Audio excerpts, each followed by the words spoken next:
Bismillahirrahmanirrahim. Bismillahirrahmanirrahim. Assalamualaikum warahmatullahi wabarakatuh. Syukur alhamdulillah kita masih diberikan kesempatan dan dipertemukan kembali di channel ini. Semoga perjumpaan kita ini akan dicatat sebagai amal ibadah dan diberkahi oleh Allah Subhanahu wa Ta'ala. Sholawat serta salam tak lupa selalu dan tetap tercurahkan kepada Rasulullah Muhammad Sallallahu Alaihi Wasallam, juga kepada keluarga, sahabat, dan orang-orang yang mengikuti beliau hingga hari kiamat. Allahumma sholli ala Sayyidina Muhammad wa ala ali Sayyidina Muhammad.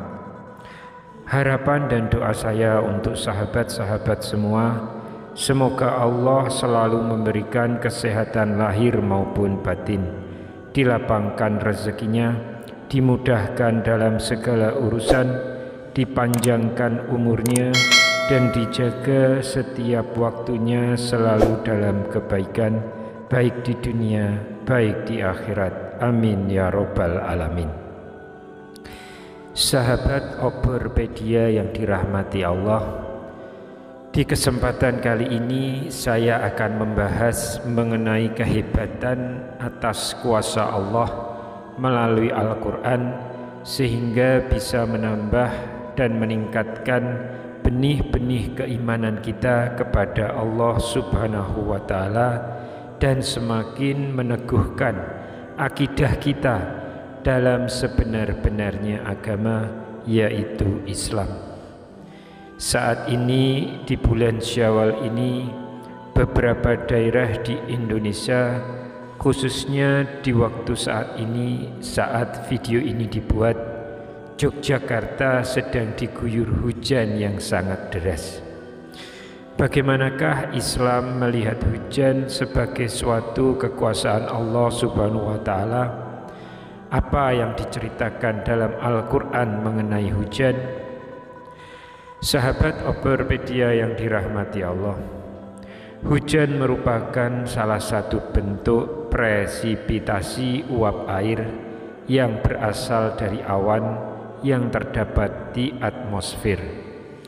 Pemanasan air laut oleh sinar matahari merupakan kunci proses siklus hidrologi dapat berjalan terus-menerus. Siklus ini tidak pernah berhenti dari atmosfer ke bumi dan kembali ke atmosfer melalui kondensasi, presipitasi, evaporasi, dan transpirasi. Ilmuwan melalui presentasi sainsnya bukanlah yang pertama kali menjelaskan tentang bagaimana teori terjadinya hujan. 14 abad yang lalu, di saat penduduk bumi belum memahami apa itu hujan, Al-Quran sudah menjelaskan teori terjadinya hujan dengan sangat detail. Allah berfirman, Dialah yang mengirimkan angin sebagai pembawa kabar gembira, mendahului kedatangan rahmatnya, yaitu hujan. Sehingga jika angin itu membawa awan mendung, kami halau ke suatu daerah yang tandus, lalu kami turunkan hujan di daerah itu. Quran Surat Al-A'raf ayat ke-57. Pada tahun 1686, Edmund Halley mengemukakan teori tentang angin sebagai unsur penting terbentuknya hujan.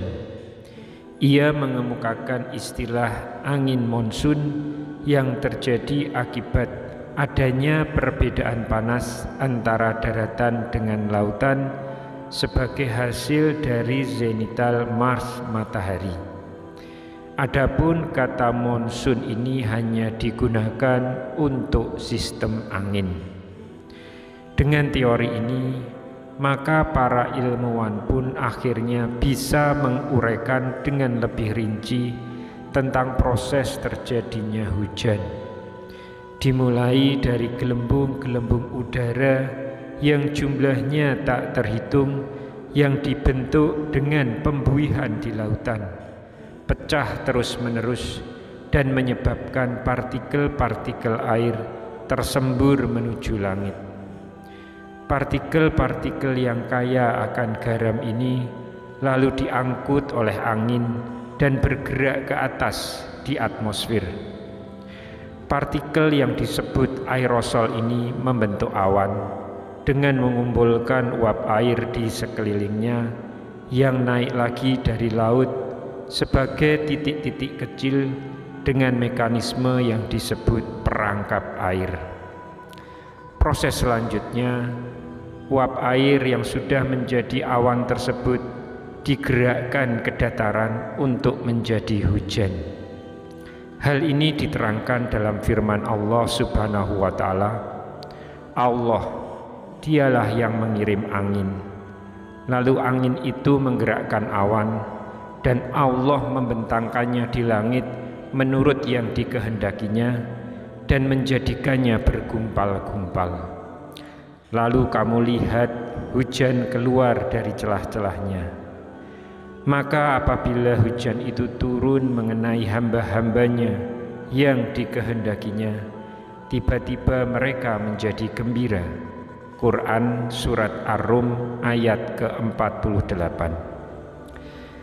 Dalam ayat lain juga disebutkan dengan lebih rinci, tidaklah kamu melihat bahwa Allah mengarak awan, kemudian mengumpulkan antara bagian-bagiannya, kemudian menjadikannya bertindih-tindih, maka kelihatanlah olehmu hujan keluar dari celah-celahnya. Dan Allah juga menurunkan butiran-butiran es dari langit, yaitu dari gumpalan-gumpalan awan seperti gunung-gunung. Maka ditimpakannya butiran-butiran es itu kepada siapa yang dikehendakinya, dan dipalingkannya dari siapa yang dikehendakinya. Kilauan kilat awan itu hampir-hampir menghilangkan penglihatan. Quran Surat An-Nur ayat ke-43. Sahabat Oberpedia yang dirahmati Allah, awan-awan terbentuk dari uap air yang mengalami kondensasi kristal garam atau partikel debu di udara, karena titik-titik air pada awan ini sangat kecil, diameternya antara 0,01 dan 0,02 mm. Awan tersebut mengalami suspensi di udara dan menyebar di langit. Jadi langit tertutup dengan awan. Allah Subhanahu wa Ta'ala menyebutkan, lalu kamu lihat air hujan keluar dari celah-celahnya. Inilah partikel-partikel air yang mengelilingi butir-butir garam. Partikel-partikel debu ini mengental dan membentuk air hujan. Air hujan tersebut menjadi lebih berat daripada udara. Inilah yang menyebabkannya bertolak dari awan dan mulai jatuh ke tanah sebagai hujan. Sahabat Oberpedia yang dirahmati Allah, fenomena menguapnya air laut, partikel air membentuk awan, hingga ia turun ke bumi sebagai hujan, semuanya belumlah dapat dijelaskan dengan ilmu pengetahuan ketika Al-Quran diturunkan. Hujan adalah suatu yang sangat langka di negeri Arab. Negeri 4 musim tidaklah seperti daerah tropis yang sering diguyur hujan. Demikianlah Al-Quran menjelaskan proses terjadinya hujan ini sedemikian rinci untuk mereka yang jarang merasakan hujan. Hujan adalah bukti nyata kekuasaan Allah Subhanahu wa Ta'ala bagi siapapun yang mau mentadaburinya. Hujan menjadi sesuatu yang patut disyukuri kehadirannya sebagai karunia yang tak terhingga. Allah Subhanahu wa Ta'ala menyebutnya dalam Al-Quran, Wahai manusia, apa pendapat kalian tentang air yang kalian minum? Apakah kalian yang menurunkannya dari awan, ataukah kami yang menurunkannya? Sekiranya kami jadikan air hujan terasa asin lagi pahit, adakah kalian mampu mengubahnya menjadi air tawar? Mengapa kalian tidak mau mensyukuri nikmat Allah? Quran Surat Al-Waqiah ayat ke-68 hingga ayat ke-70.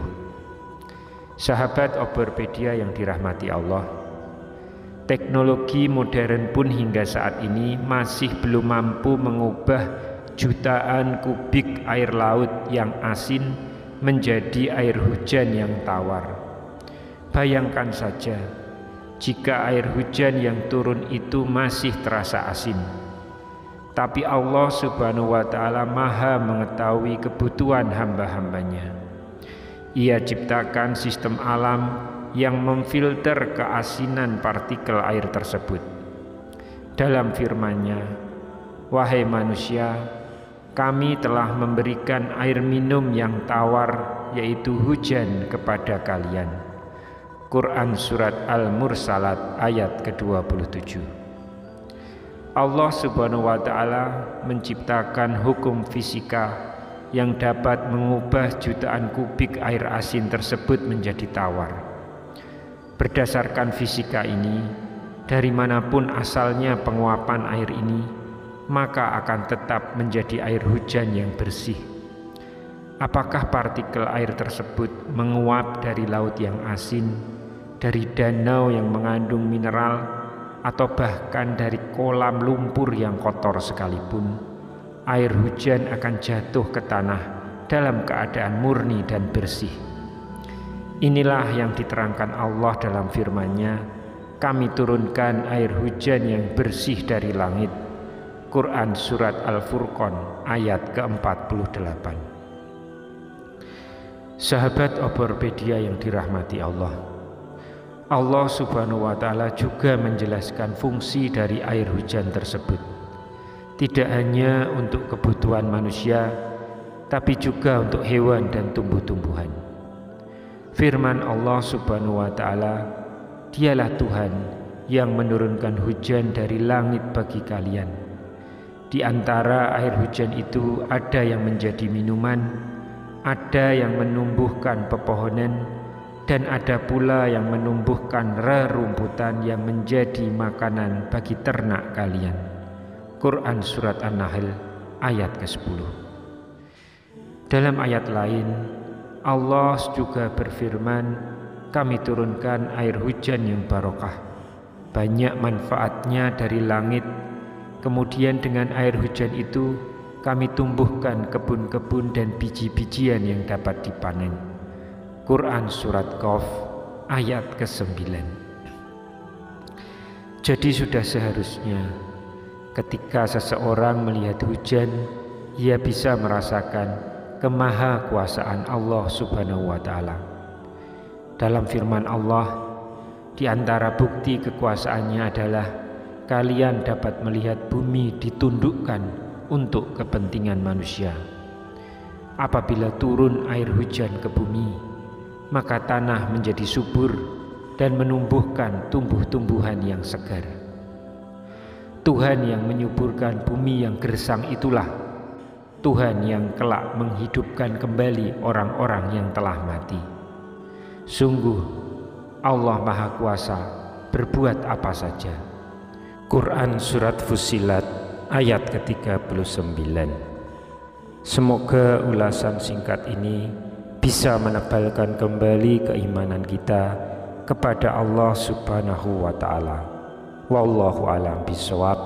Assalamualaikum warahmatullahi wabarakatuh.